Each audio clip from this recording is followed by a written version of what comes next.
What's going on, Diablo 2 fans? My name is Dobrunsky, and today I'm going to be showcasing a pretty cool Enigma sorceress build that I've been using lately to farm the ancient tunnels. Now I know what you guys are probably thinking, why would you use Enigma on a sorceress?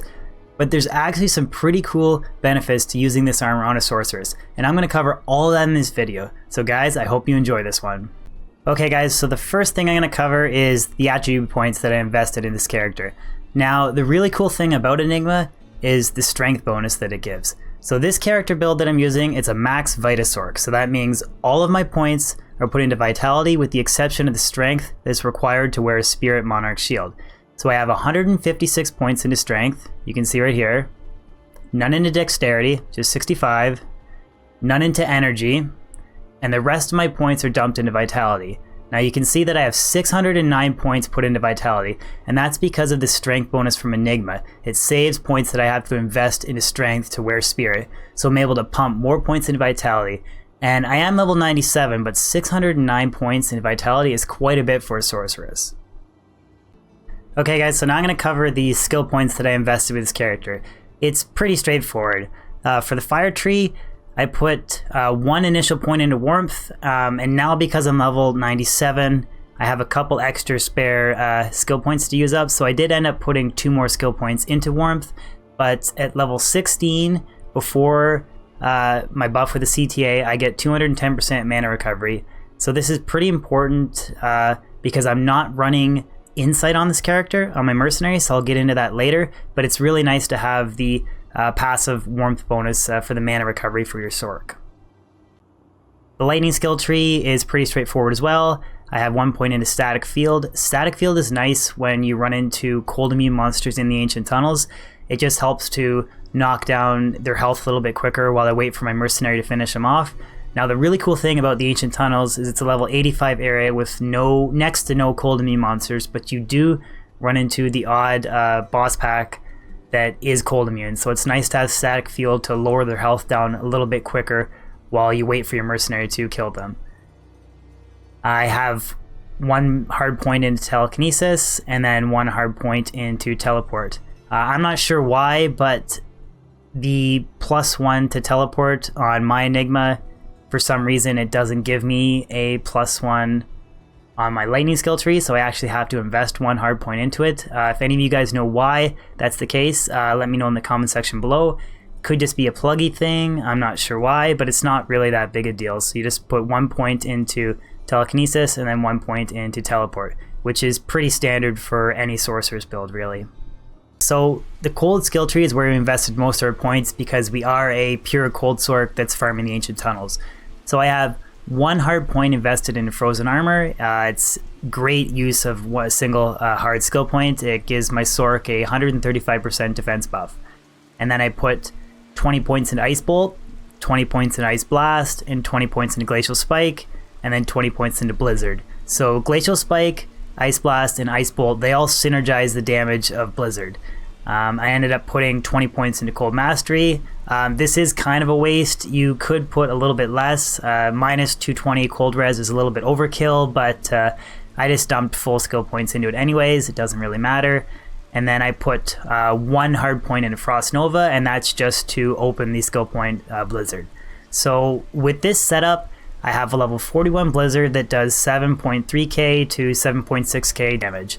That's pretty good for a magic finding based character. I mean, anything above that I think would probably be a waste, but in my opinion I wouldn't want to drop down much further below than 6k for your Blizzard damage. Okay guys, so now I'm going to cover the gear with this character. If you look above me, those are the main stat points and overview points that I reach with this character build. So I'm not going to go into too much detail about her gear, but I will do a quick brief overview. So for her gloves, I'm using 40 MF double-upped Chance Guards.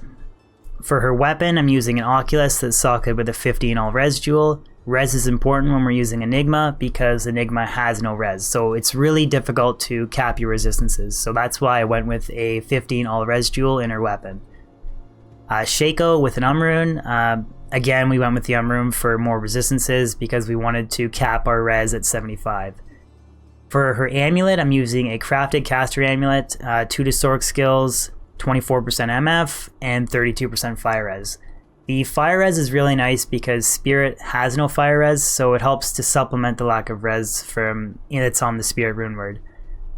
Then we're just using a standard Spirit. It's only 34% faster cast rate, but that's not too big of an issue, because we're only farming the Ancient Tunnels with the 63 faster cast rate breakpoint. For her boots, I have 46% MF War Traveler boots. They're 4% off perfect. The 46 MF is why we're using these boots. It's a magic fighting character, and they're the best boots in my opinion if you want to maximize your MF. Now for her rings, I'm using a 29% MF Nagel ring and a 30% MF Nagel ring. If you wanted more damage, you could swap them out for Stone to Jordan, but I really want to pump the MF on this character, so I just went with Nagel rings. Now her belt is a little bit interesting. If you wanted more MF, you could use a gold wrap. That's absolutely a viable option. If you wanted to hit the 105 FCR breakpoint, I would swap out this belt for a Rax, and then I have another caster amulet that has 17 faster cast rates, so I could switch out my amulet and the belt, and then I could hit the 105 FCR breakpoint. But since we're only shooting for the 63 fast rate recovery breakpoint, I went with Dungo's. Dungo's gives me 10% faster hit recovery. When you combine that with Spirit, you easily reach the 60 fast rate recovery breakpoint. So that's why I decided to go with this belt. And the 15 DR it's nice for survivability with this character. And then guys, Enigma, the whole build is centered around using this armor. 2 to all skills, 45% faster run walk, tons of points into strength, 72, increases maximum life by 5%, another 8% damage reduction, and 97% MF. It's a solid armor. Even though the sorceress doesn't need teleport, it still benefits from every other attribute that's on this armor. So guys, for the inventory, I'll do her switch. So on switch, I have a 463 CTA, and then just another standard 33 faster cast rate Spirit shield. So her inventory is pretty straightforward as well. I have an 1820 Sorc torch and a 20-18-9 Annie charm. All of these, I have one Geeds, it's a 40 MF Geeds, and then the rest of these grand charms, they're cold skillers. If you wanted to, you could substitute these with 7% MF small charms, but I feel like 400 MF and up is enough for me, but that is definitely an option if you guys want more MF. And then the rest of her small charms, they're just assorted fire res and assorted all resistance small charms. So that's important because we want to try and cap our res at 75, and it's a little bit difficult when Enigma actually has no resistance itself. Alright, so the last thing I'm going to cover is my Mercenary's gear. I'm using a Holy Freeze Merc from Nightmare difficulty. I really like the Holy Freeze Aura for crowd control, that's just me. You could use the Might Aura Merc if you wanted to boost your damage, but with all the gear that I'm using, I find that the crowd control you get from the Holy Freeze Aura just really works well with this build.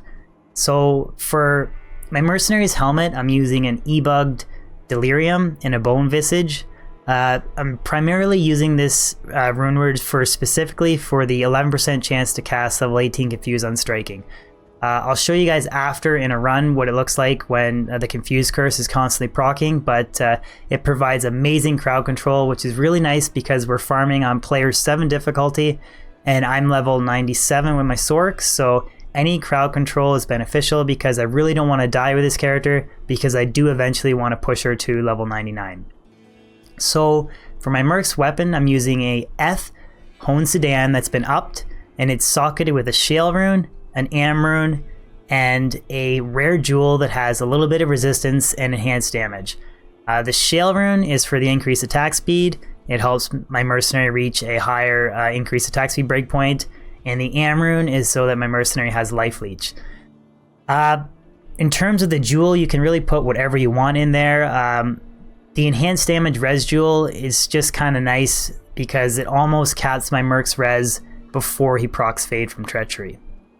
And I just mentioned it, but for the armor, my Merc is using an E-Bugged Treachery and a Wire Fleece. specifically for the 45% increased attack speed, because this character is centered around proccing the Confuse curse as frequently as possible while I'm farming the Ancient Tunnels, because it provides just insane crowd control. Alright guys, so that covers everything that I wanted to go over with this character build. So now I'll show you guys what a single Ancient Tunnels run is like, and you guys can see how effective this character build actually is.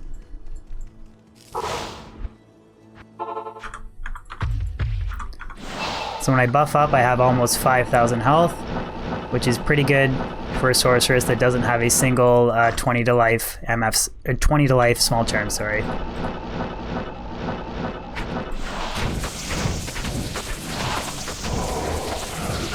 So there you can see the Confuse curse proccing. It's pretty cool when the curse goes off. And it's constantly going off all the time. And the Holy Freeze aura helps slow down enemy monsters as well. So I can just teleport around, do my own thing, and drop blizzards everywhere.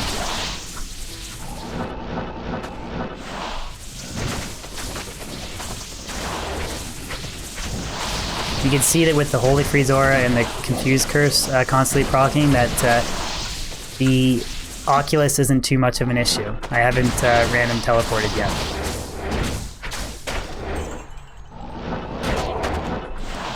And the Ancient Tunnels is such a wicked area to farm because it's a level 85 area, so any item in the game can potentially drop here, and there's almost never any cold immune monsters. So that's why my mercenary is geared more towards supporting me, and then I'm just doing all the killing.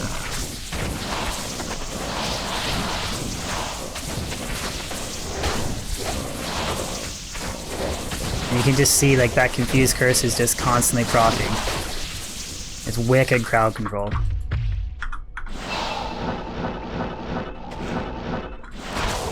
And I can usually do these runs pretty quick, so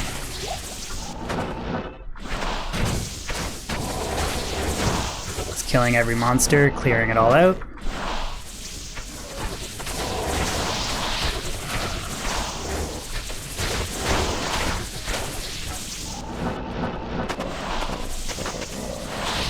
I should say that I use Glacial Spike, or sometimes I use Ice Blast depending on what I feel like for my primary shooting spell, and then I just cast blizzards everywhere.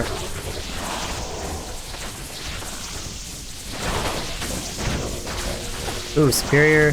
We'll check that out.